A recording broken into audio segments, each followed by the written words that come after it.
Sibona bebona bona amehla bawasebenzisela ukubona inkonzo yabonayo isono suke eseni bakholwa ngokubona ngicela ukukhuluma. Inhliziyo zenu mayingakhathazeki ngokubikha laba abanezindle eziningi kusho baba umfundisi esefuna umnikelo komahlale lahleze badlula ngemoto njalo emini. Umoya ingcwele nengilosi kuyokwehlela ngoba kugcwele umuntu ombodadewethu epulpit.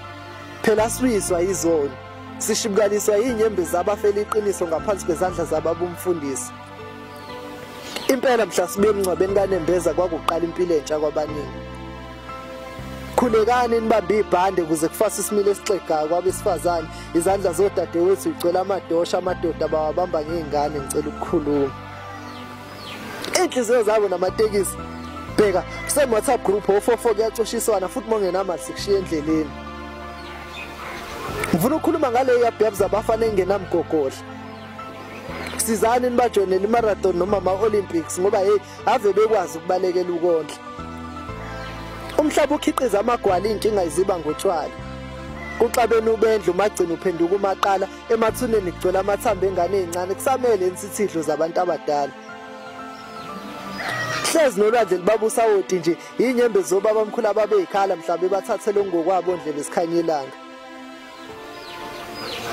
Mshana gqoka ibhlukwe ngoba amavukela ambuyisa abuyile komalume umkhonto ugwaze ekhaya.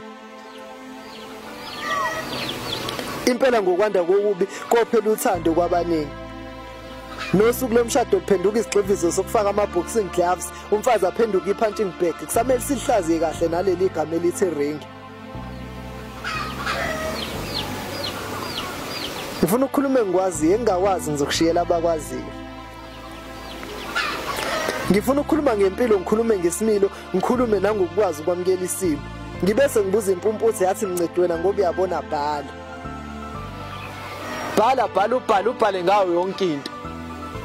Bhala ngocansi selilenza idili lamkhipheni nishoda kanjani ngamasaladi emncwabeni ekubeni kuyintangazeni igwazela ibhece ngoba badiza ngokusemathangeni.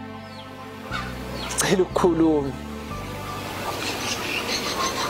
Angani abanye baqomana ezithandeni zomlilo ukuze uthando labo livutha amalangabi. Inhliziyo mayiyazi indlela lama ex angake enawawani.